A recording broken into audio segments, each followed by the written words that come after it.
tertipu dengan kehidupan di dunia ini. Kita berlomba-lomba mengejar kebahagiaan di dunia ini, kekayaan di dunia ini, kenikmatan di dunia ini, kesukaan di dunia ini. Kita mendengar hakikat syaitan, ajakan syaitan. Sebab syaitan ini dia dalam darah kita bukan macam air dalam gelas atau botol. Dia bukan duduk diam saja, dia bergerak. Maksudnya darah dalam badan kita bukan macam air dalam gelas atau botol. Dia tidak duduk diam, tapi dia bergerak. Ada pam, tidak ada pam yang kuat, yang pam dalam ujung kaki sampai ke atas kepala, ujung tangan, ujung jari bergerak.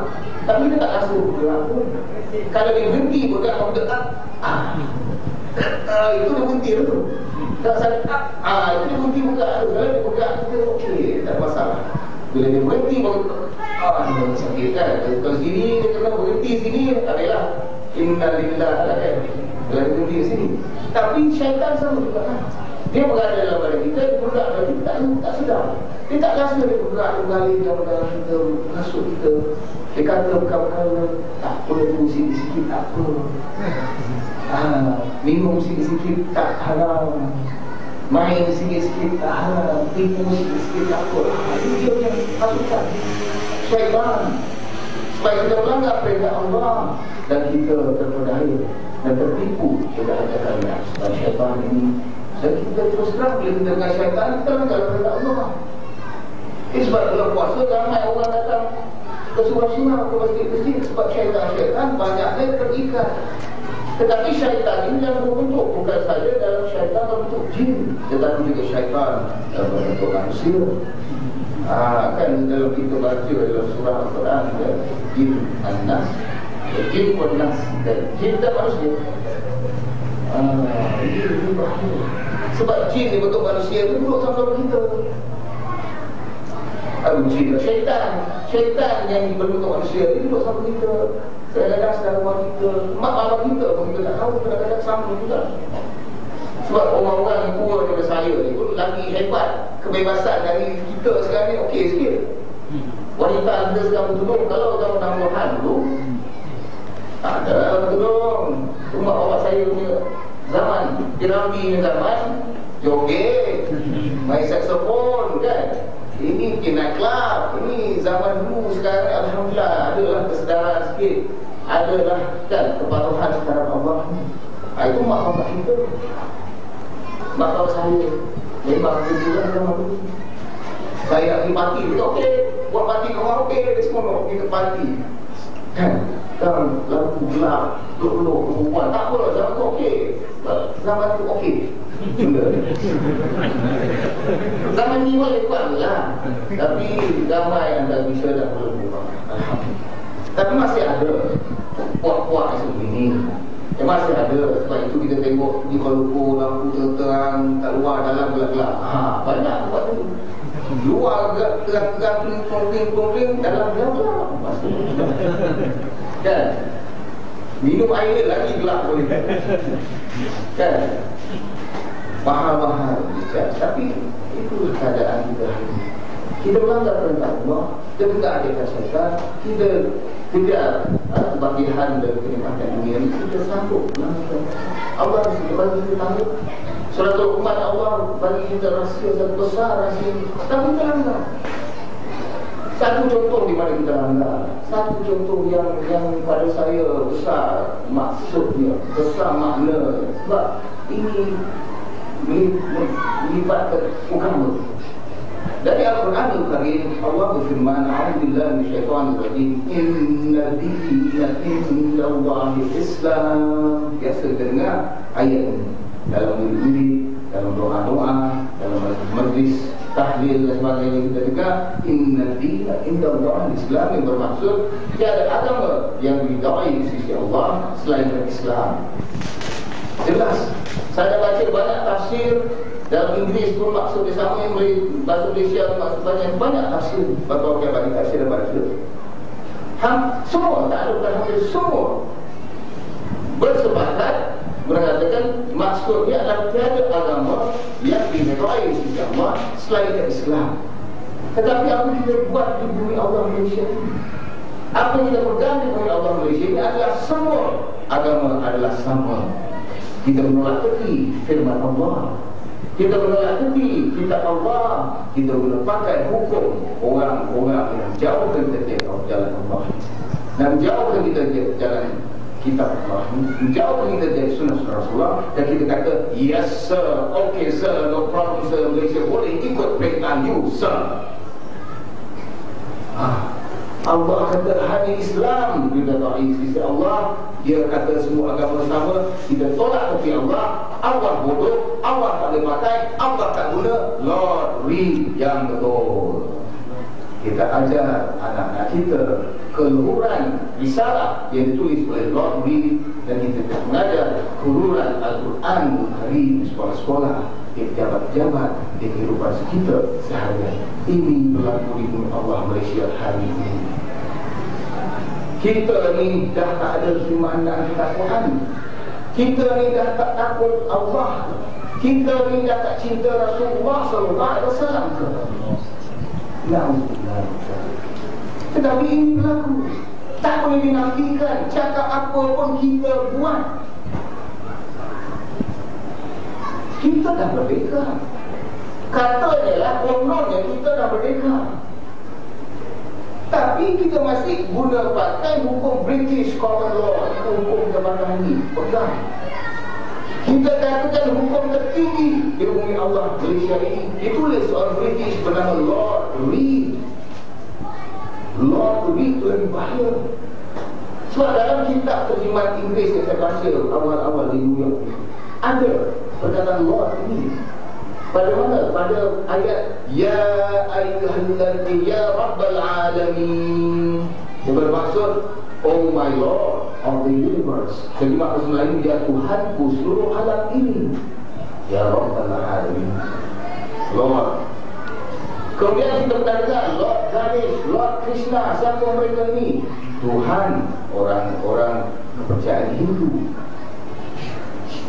Jadi Lord ini, kalau pangkat saja tak boleh terima. Kita pun ada orang berpangkat, Datuk, ada Sri, Latan Sri, Puan Sri, macam-macam pangkat. Tetapi apabila dia mengaku hukum dia lebih tinggi daripada hukum Allah seluruh alam ini, Tuhan seluruh alam ini, pencipta segala kehidupan di bumi ini, pencipta segala kehidupan di seluruh cakrawala ini, hukum dia lebih tinggi dari hukum Allah. Dia Tuhan. Dia adalah Maha Kuasa, Dia adalah Maha Esa, Dia adalah Maha Agung. Allah di bawah. Dan kita tahu, yes sir, okay sir, no problem sir, Malaysia boleh ikut perintah you sir. Kita tak boleh terhormat. Kita tak peduli pada Allah, kita tak peduli pada Rasulullah SAW. Katakanlah hari ini ada satu perempuan untuk mencari pengurus besar kanan sebuah syarikat. Katakan Kuala Lumpur lah, serban baik-baik ada Kuala. Pengurus besar kanan yang terakhir telah ditangkap, dikaitkan duit syarikat. Sebab tamak, dia hasut syaitan, dia nak duit lebih, gaji dah RM10,000 tak cukup, nak lebih, rumah dah 5 tak cukup, nak lebih, kereta dah 3 tak cukup, nak lebih. Dia hasut duit syarikat, akhirnya tertangkap dan dibuang dulu. Jadi syarikat telah mewarwankan dalam media elektronik dan media cetak untuk cari pengurus besar kanan yang baru. Dan setelah disenaripredikkan berbagai calon yang terpilih daripada ribu-ribu permohonan yang diterima, maka pada satu hari telah dijemputlah 3 calon terakhir untuk membuat di sebuah hotel terbuka di Kuala Lumpur. Jadi pengurus semua masih menunggu kehadiran calon-calon yang telah dipanggil. Yang mula-mula sekali masuk, orang ni kalau malam sebelum datang tadi, dia dah sembahyang tahajud di rumah dia. Lagi bulan 4 dan berpuasa dia sembahyang tahajud di rumah dia, seperti dilakukan Rasulullah SAW. Rasulullah setiap malam sembahyang tahajud saat Madinah. Dan dalam Quran pun disebut mengenai tahajud ini. Kemudian setelah sembahyang tahajud, dia pergi ke masjid sembahyang berjemaah. Tanya ini baik dianjurkan dalam Islam, dan Rasulullah SAW pun selalu menyuruh kita sembahyang berjemaah. Kemudian setelah sembahyang jemaah, dia membaca Al-Quran sehingga matahari terbit. Ini juga satu sunnah Rasulullah SAW. Kemudian setelah matahari terbit, dia mendirikan solat duha, satu sunnah Rasulullah SAW tadi. Kemudian dia balik rumah, dia memakai serban yang terbaik, dia pakai jubah dia yang tercantik, disikat janggut dia, dia pakai wangi-wangian yang terbaik, kemudian dia pergilah kepada perempuan di sebuah hotel. Dia pergi panggil masuk oleh pengurus sumber manusia, human resource manager. Pengurus sumber manusia melihat borang permohonan. Dia kata, Cik Muhammad, saya tengok Cik Muhammad tidak hafal seluruh Quran betul-betul. Ya, insyaAllah. Ya, insyaAllah. Kemudian saya tengok Cik Muhammad dah baca semua kitab-kitab hadis Bukhari, Muslim, Tirmizi, Nasa'i, Abi Daud dan lain-lain. Ya, saya dah baca yang bersanad. Kemudian saya tengok Cik Muhammad ni dah baca kitab fiqh, dah baca kitab tauhid, dah baca kitab tasawuf, dah baca kitab muamalat dan lain-lain lagi. Ya, saya baca semua dan bersanad juga. Dan saya tengok Ustaz tadi, Cik Muhammad kita baca Quran semua, Ustaz kan baca kan. Saya tengok Ustaz Muhammad ni baca Arab. Dia syui-syui sikit je lah. Tak apa, Ustaz duduk dulu. Ustaz duduk sekejap. Saya ada seorang lagi ni. Lepas ni saya kasih tahu Ustaz siapa yang saya latih sebagai pengurus Ustaz kanan kami yang baru. Jadi Ustaz tunggu ya, dalam setengah jam tu saya kasih tahu. Masuklah seorang ni. Seorang lagi tadi dia datang ke sport. Dia datang pun lengkap dengan tie dia, dengan coat dia, semua cantik lah. Kasut tali semua.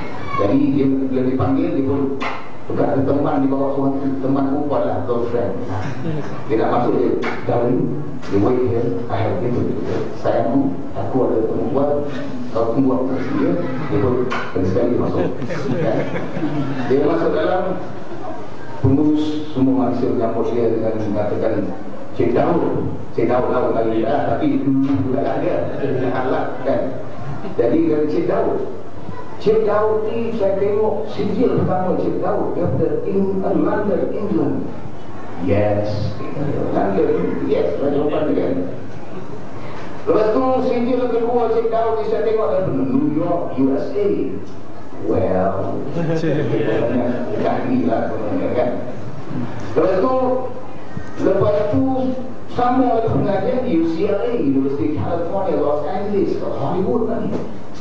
Cuba kita, siapa yang dilantik sebagai pengurus besar kanan di syarikat ni? Pada saya ustaz yang wajah macam Nabi. Dia ikut segala sunnah dengan pakaiannya, dengan wajahnya, dengan janggutnya, dengan amal ibadat dia, dengan mengaji kita Allah, kita Al-Quran, kita hadis, kita fiqh, semua dengan mengaji. Pada saya orang macam inilah 99.999% dia lah yang tak dapat kerja.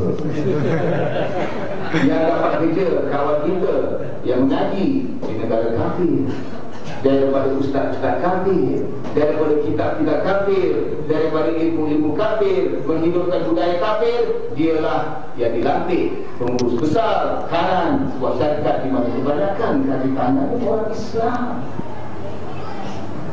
Mana cinta kita terhadap Allah? Mana takut kita terhadap Allah? Mana iman kita? Mana ketakwaan kita? Dah tak ada. Kita lebih takut kafir, kita lebih suka orang-orang kafir, kita lebih sayang ilmu kafir, budaya kafir. Ilmu Allah kita hari ini kita menolak tepi sunnah Rasulullah, old fashion, tak relevan, tak boleh dipakai pada masa kini. Ini masa modern, Islam kuno. Ini kita mungkin tak sebut seperti yang saya sebut tadi, tetapi ini yang kita lakukan. Mungkin kita tak sebut dalam sebegitu banyak perkataan, tapi sikit-sikit kita lakukan juga. Kita hidupkan juga, kita ajarkan juga, kita pegangkan juga, kita banggakan. Anak aku belajar London, anak aku belajar Chicago, anak aku belajar San Francisco, anak aku belajar Scotland, Wales, Dublin, Australia, Toronto. Bangga. Anak aku 18A hantar negara kafir, anak aku fail hantar Syria, hantar Yaman, hantar Indonesia, hantar negara Taiwan. Yang fail, yang grade 3, yang tak pas, yang bodoh, hantar belajar ilmu Allah. Yang pandai-pandai, hantar ajar ilmu